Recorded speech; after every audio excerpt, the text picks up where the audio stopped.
Donc on va voir le cas le plus général. Donc ça veut dire que vous avez une poutre, donc sur deux appuis, qui est chargée, donc ici chargée de façon uniforme.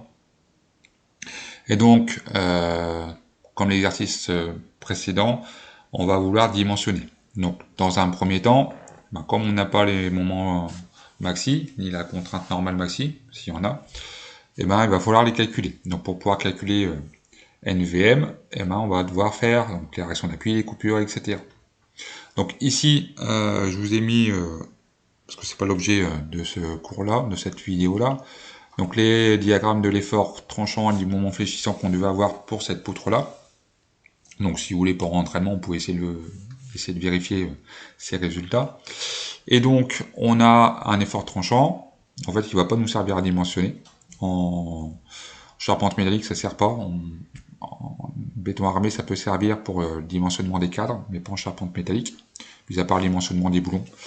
Et donc le moment fléchissant, donc qui a un moment maxi, donc c'est là qu'on va regarder, en fait c'est le but du tracé des diagrammes des moments, c'est juste à trouver une valeur pour pouvoir dimensionner. Et donc là, la valeur importante, c'est le 17,58. Donc, pourquoi? Parce que c'est la valeur maximale. Donc ça peut être positif, ça peut être négatif. Il peut y avoir certains cas où en fait c'est ici c'est moins 5, donc en valeur absolue, donc 5 c'est plus petit que 17, donc c'est le 17,58 qu'on va prendre. Mais si on avait moins 20, on prendrait le moins 20 comme dimensionnement. On ne s'occuperait pas du moins et on ferait le dimensionnement avec la valeur de 20 kN.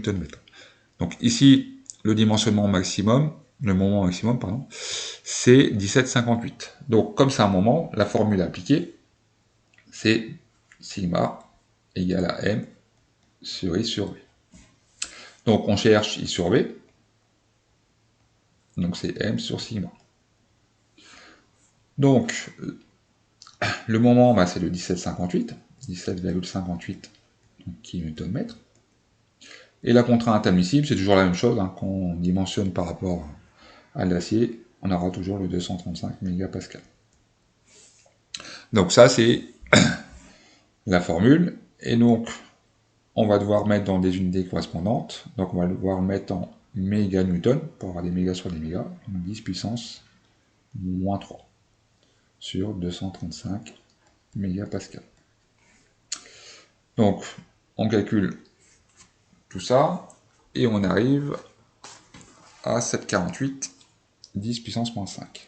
Donc 7,48 fois 10 puissance moins 5. Donc là, le résultat, comme c'est I sur V, donc c'est des mètres 4 sur des mètres, donc c'est des mètres cubes.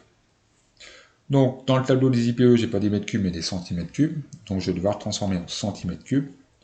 Donc ça va me donner, je vais multiplier en fait par 10 puissance 6 pour passer le mètre cube à centimètre cube. Et donc si je multiplie par 10 puissance 6, je vais avoir 74,8 centimètres cubes.